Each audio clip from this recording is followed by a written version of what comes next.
Bismillahirrahmanirrahim. Assalamualaikum warahmatullahi wabarakatuh.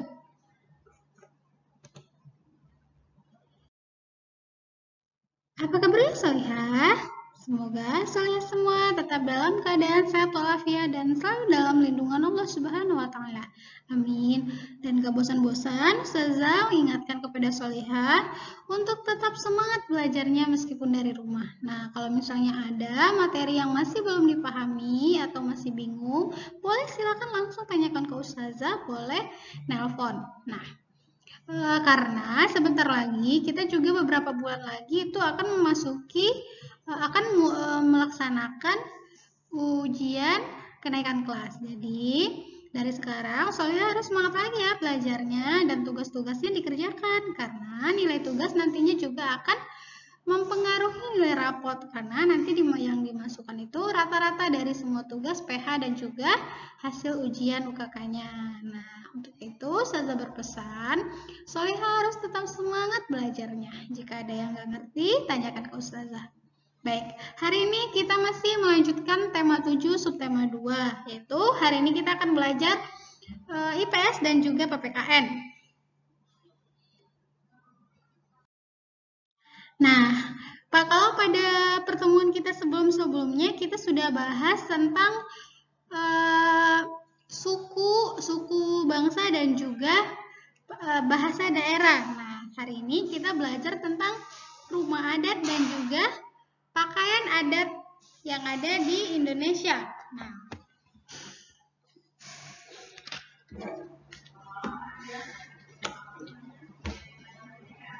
Nah, rumah adat adalah rumah khas suatu daerah yang bentuknya disesuaikan dengan kondisi lingkungan masyarakat setempat. Jadi, kita di Indonesia ini memiliki atau terdapat 34 provinsi yang ada di Indonesia. Nah, ke semua provinsi itu memiliki rumah adat yang berbeda-beda. Nah, rumah adat ini juga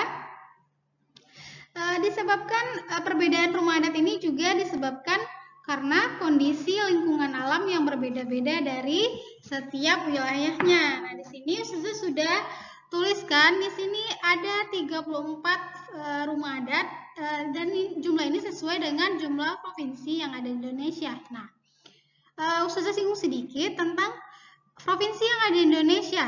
Nah, untuk saat ini kita di Indonesia ada 34 provinsi. Nah, nanti kalau misalnya pada kelas berikutnya atau misalnya di kelas 6 ataupun di tingkat sanawiyah nanti, Solihah menemukan jumlah provinsi yang berbeda-beda itu jangan kaget karena memang kita Indonesia kadang ada pertambahan provinsi baru, ada juga yang berkurang karena penyatuan provinsi. Jadi kalau jumlahnya itu tidak akan ada perubahan-perubahan pada waktu tertentu. Tapi kalau untuk saat ini ada 34 provinsi di Indonesia dan ke 34 ini terdapat rumah adat yang berbeda-beda pula. Nah, di sini terlihat ada 20 rumah adat. Yang pertama, Aceh. Provinsi Aceh itu nama rumah adatnya adalah Rumuh Aceh. Kemudian Sumatera Utara adalah Rumah Balai Batak Toba. Kemudian Sumatera Barat itu rumah adatnya Rumah Gadang. Kemudian pada Provinsi Riau, Rumah Kembar Selaso Jatuh.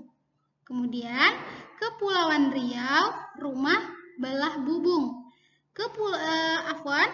Provinsi Jambi, Rumah Panggung. Kemudian Bengkulu, Rumah Bubungan 5. Kemudian Provinsi Sumatera Selatan itu Rumah Limas. Kemudian Provinsi Kepulauan Bangka Belitung, Rumah Rakit. Provinsi Lampung, Rumah Nuwun Sesat. Kemudian Provinsi Banten ada Rumah Baduy, DKI Jakarta, Rumah Kebaya, Jawa Barat, Rumah Kasepuhan, Jawa Tengah, Rumah Joglo. Dan begitupun dengan Yogyakarta dan Jawa Timur. Nah, Jawa Tengah, DKI Yogyakarta dan Jawa Timur itu sama-sama ketiga-tiganya ini rumah adatnya adalah Rumah Joglo. kemudian Bali, Gapura Candi Bentar, kemudian Nusa Tenggara Barat atau disingkat dengan NTB, rumah adatnya Dalam Lokasamawa. Kemudian Nusa Tenggara Timur disingkat dengan NTT, itu nama rumah adatnya Sauata Mosalakitana. Kemudian Kalimantan Barat adalah rumah Panjang. Nah, yang ke-21 Provinsi Kalimantan Tengah itu nama rumah adatnya Rumah Betang. Kalimantan Timur rumah adatnya Rumah Lamin. Kemudian Kalimantan Utara nama rumah adatnya adalah Rumah Baloy. Kemudian Kalimantan Selatan nama rumah adatnya Rumah Bubungan Tinggi. Kemudian Kepulauan Riau nama rumahnya adalah Rumah Pewaris, Gorontalo, Rumah Dolupa. Kemudian Sulawesi Tengah, Rumah Tambi. Kemudian 28 Sulawesi Barat, Rumah Banualayo. Kemudian Sulawesi Selatan, Rumah Tongkonan.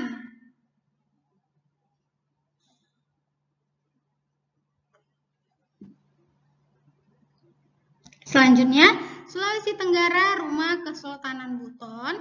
Kemudian 31 Maluku, Rumah Baileo.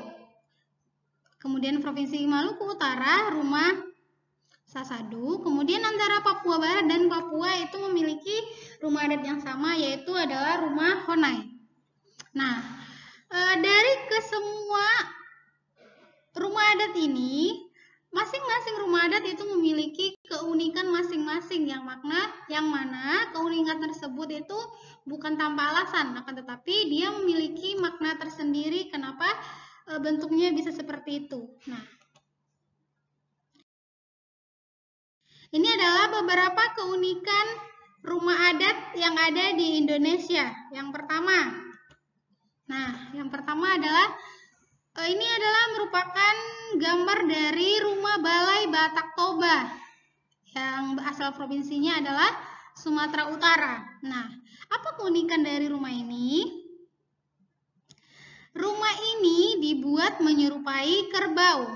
Punggung kerbau digambarkan melalui atapnya yang melengkung dan kaki kerbau melalui tiang-tiang pada kolong rumah. Jadi rumah ini dibuat itu menyerupai kerbau. Nah, untuk punggungnya itu adalah digambarkan pada atap yang melengkung di sini. Kemudian untuk kakinya adalah pada tiang-tiang. Nah, kemudian bangunan ini memiliki tiang kayu, dindingnya papan, dan kemudian lantainya adalah ijuk ya. Kalau soalnya ada yang tidak tahu atau masih belum paham ijuk itu seperti apa, boleh di searching di Google ya, Soliha. Nah, ijuk ini juga digunakan biasanya untuk sapu lantai di rumah gitu. Mungkin kalau misalnya ada Soliha yang masih belum tahu ijuk itu seperti apa, bisa dicari di Google ya, Soliha. Saya lanjutkan.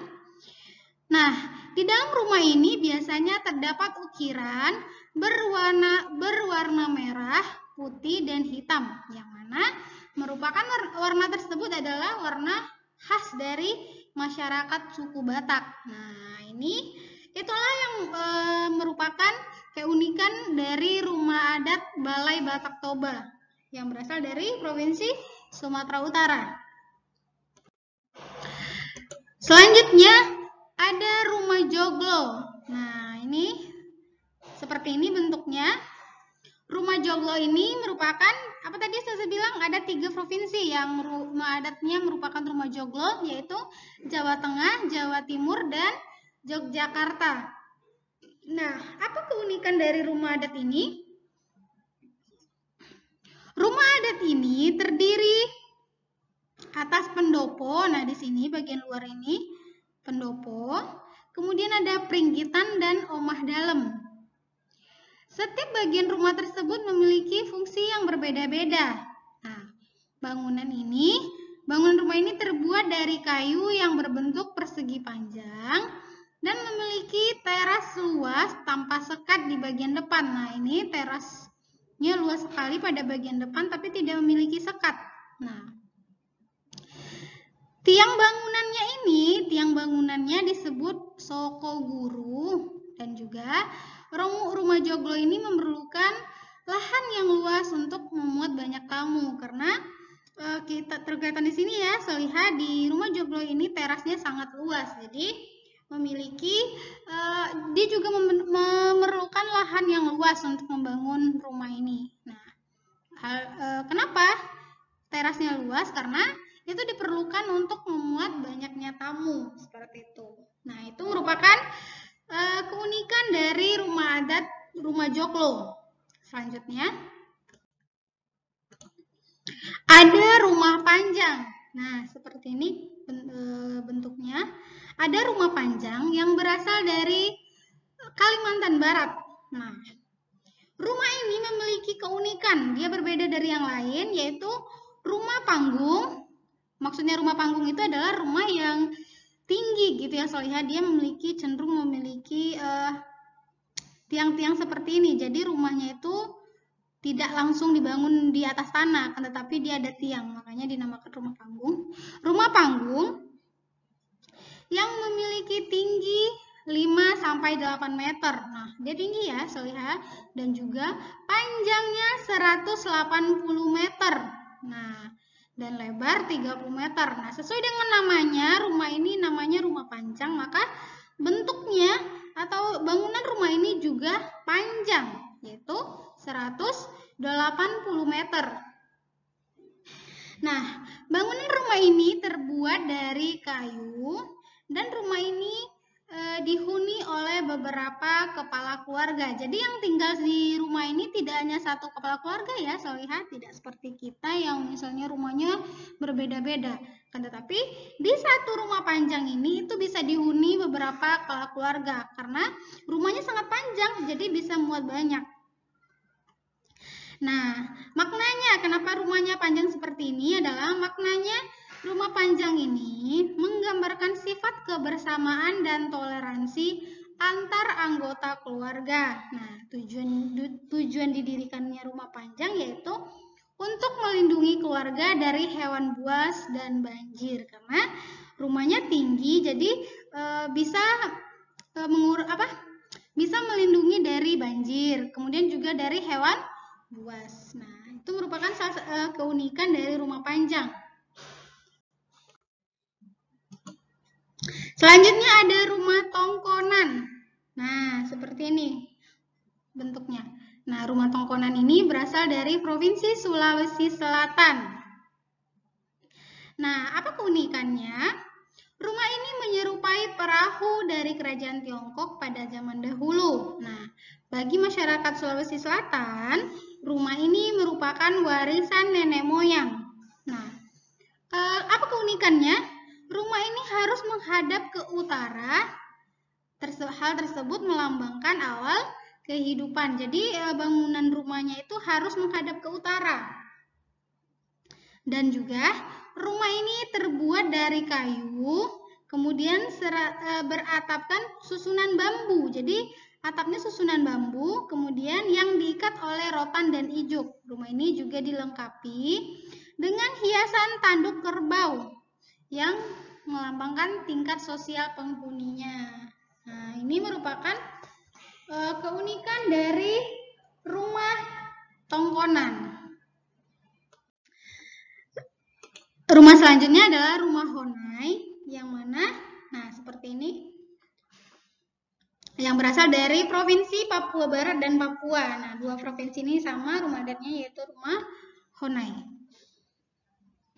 Rumah ini berbentuk bulat dan atapnya ditutupi alang-alang yang berbentuk kubah. Nah, kelihatan ya, lihat, rumahnya itu bulat dan atapnya itu ditutupi pakai alang-alang. Nah, kemudian bangunan rumah terbuat dari rotan dan dindingnya papan, dan tiang penyangganya dari kayu khusus yang diikat dengan tali hutan dan rotan. Nah, uniknya lagi, posisi pintu rumah ini berada pada arah terbit dan terbenamnya matahari. Jadi pada rumah ini ada dua pintu, yaitu pintunya yang satu menghadap matahari terbit, yang satu lagi itu menghadap matahari terbenam. Nah, begitu. Dan juga rumah ini tidak memiliki jendela. Nah, tujuannya adalah untuk mengurangi udara dingin yang masuk dari luar. Jadi, rumahnya tidak ada jendela, kan tetapi hanya memiliki 2 pintu saja, yaitu yang satu pintunya menghadap ke matahari terbit dan kedua pintunya menghadap ke matahari terbenam. Nah, itu adalah beberapa keunikan dari rumah adat. Nah, untuk tugas Solihah hari ini, silakan Solihah cari. Misalnya gini, Solihah berasal dari suku mana? Misalnya dari suku Jawa Barat. Nah, kemudian cari apa tadi, rumah adat Jawa Barat. Apa? Kemudian dicari gambarnya. Boleh di print, kemudian Solihah ditempel di karton. Kemudian Solihah jelaskan seperti ini. Misalnya rumah adat dari Jawa Barat itu rumah kebaya, misalnya rumah kebaya. Terus tulis rumah kebaya. Kemudian asal provinsinya adalah apa tadi? Provinsinya yaitu Jawa Barat. Keunikan. Nah, Solihah cari apa keunikan dari rumah adat tersebut. Nah, dengan catatan di luar rumah adat yang sudah Ustazah jelaskan ini ya. Ini Ustazah tadi menjelaskan ada 5 rumah adat, yaitu tadi rumah Balai Batak Toba, rumah Joglo, rumah Panjang, rumah Tongkonan, dan rumah Honai ini. Jadi tugas Solihah mencarinya di luar yang sudah Ustazah jelaskan ini, dan juga nanti ditambahkan dengan apa pakaian adat provinsi tersebut. Nah, misalnya tadi kan misalnya Solihah berasal dari Jawa Barat. Kemudian apa nama rumah adatnya? Kemudian tuliskan asal provinsi Sumatera Barat. Kemudian apa keunikan dari rumah adat Jawa Barat tersebut? Jelaskan. Kemudian yang terakhir, apa nama pakaian adatnya? Kemudian cari juga di internet gambarnya. Nah, sampai di sini mengerti ya? Solihah, jika nanti masih bingung, bisa langsung tanyakan ke Ustazah. Nah, sekarang Ustazah lanjutkan penjelasan tentang pakaian adat. Nah, tadi kita bahas tentang rumah adat, sekarang kita bahas tentang pakaian adat. Nah, setiap provinsi di Indonesia memiliki pakaian adat, dan pakaian adat tersebut disesuaikan dengan kondisi alam dan sosial masyarakatnya. Nah, pakaian adat ini biasanya digunakan pada acara-acara tertentu seperti pesta adat atau pernikahan. Nah, pakaian adat pada umumnya terdiri atas baju, celana, penutup kepala, perhiasan, dan juga senjata tradisional. Nah, tidak sama halnya dengan rumah adat, setiap provinsi juga memiliki pakaian adatnya masing-masing. Nah, ini beberapa nama pakaian adat dari misalnya wilayah Sumatera. Wilayah Sumatera ada namanya Ule Balang, itu nama pakaian adat dari Aceh. Ulos itu semacam ini ya. Kain ulos ini sudah lumayan terkenal. Itu berasal dari Sumatera Utara atau Batak tadi ya, Solihah. Kemudian ada Bundo Kanduang. Bundo Kanduang ini adalah pakaian adat dari Sumatera Barat atau sukunya dikenal dengan Minangkabau, yaitu ini daerah asal Ustazah. Kemudian ada Indragiri, itu pakaian adat dari Riau, dan selanjutnya Solihah bisa baca. Nah, saran Ustazah, nama pakaian adat dan beserta wilayah ini dan juga tadi ada rumah adat itu jika Solihah capek untuk nulisnya karena banyak, itu Solihah bisa print saja ya. Dari video Ustazah ini di screenshot, kemudian Solihah bisa print dan nanti ditempel di dinding gitu, biar semakin sering dibaca Solihah kan semakin hafal. Ustazah nggak suruh Solihah hafal sekarang, akan tetapi saran Ustazah, Solihah sering-sering ya dibaca agar nempel, agar ingat, seperti itu. Kita lanjutkan.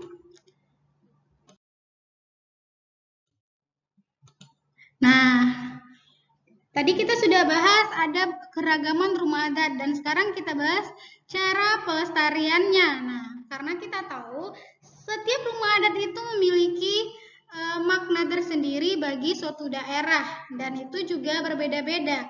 Nah, semakin banyak rumah adat itu membuat Indonesia semakin indah dan kaya karena kita kaya akan budaya. Nah, makanya hal tersebut haruslah kita lestarikan. Nah, usaha apa yang bisa kita lakukan untuk melestarikan rumah adat? Nah, yang pertama, mengunjungi rumah adat saat libur ke suatu daerah. Nah, ini bisa ya, Solihah, kalau misalnya ingin melihat seperti apa sih rumah adat dari berbagai daerah itu bisa main ke Taman Mini ya, Solihah. Tapi nanti setelah pandemi berakhir, setelah kita benar-benar aman baru kita bisa jalan-jalan keluar. Jadi nanti Solihah bisa lihat di sana kalau di Taman Mini itu ada semua rumah adat dari seluruh provinsi yang ada di Indonesia. Itu ada di Taman Mini. Selanjutnya, tidak mencoret-coret dan merusak fasilitas rumah adat. Kemudian, menjaga kebersihan rumah adat di suatu daerah. Kemudian, menghargai bentuk rumah adat suku lain. Terakhir, mempromosikan keindahan rumah adat suatu daerah sesuai pengetahuanmu. Nah, ini adalah beberapa usaha yang bisa kita lakukan untuk melestarikan keragaman rumah adat. Sekarang kita lanjutkan ke pakaian adatnya. Nah, keragaman pakaian adat dan cara melestarikannya. Nah, sama halnya dengan rumah adat, pakaian adat pun memiliki ciri khas masing-masing. Nah, ciri khas tersebut mulai dari gayanya, dari jenis kain, warna, dan juga aksesoris yang digunakan. Nah, apa upaya yang dapat kita lakukan untuk melestarikan rumah adat ini? Nah, yang pertama, bangga menggunakan pakaian adat, kemudian menggunakan atau mengenakan seragam batik di sekolah pada hari-hari tertentu. Nah, kita juga di sekolah ada ya, Solihah seragam batik ya. Nah, kemudian menghargai pakaian adat daerah lain. Terakhir, mempromosikan keindahan pakaian adat suatu daerah sesuai pengetahuanmu. Nah, sekian untuk hari ini, materinya sampai di sini. Ustazah mohon maaf jika materinya banyak, tapi memang untuk subtema ini muatan pelajaran kita itu yang IPS itu sangat banyak materinya. Jadi ini segini Ustazah sudah coba untuk meringkas-ringkasnya lagi, tapi memang materinya sangat banyak. Jadi Ustazah tidak menyuruh Solihah harus menghafalkannya satu-satu karena Ustazah tahu itu sangat banyak sekali. Tapi Ustazah sangat menyarankan Solihah lebih sering-sering membacanya karena kalau Solihah sering membaca itu mesti akan ingat dan nempel di ingatan Solihah. Jadi untuk yang rumah adat semua wilayah dan juga pakaian adatnya tadi, jika Solihah capek nulisnya karena banyak, boleh di print saja, kemudian nanti ditempelkan. Jadi Solihah tempel di dekat meja belajar. Jadi Solihah bisa sewaktu-waktu lebih gampang menghafalnya. Nah, dan jangan lupa ya, Solihah tugas hari ini. Semoga Allah mudahkan. Ustazah tutup. Jazakumullah khair. Wassalamualaikum warahmatullahi wabarakatuh.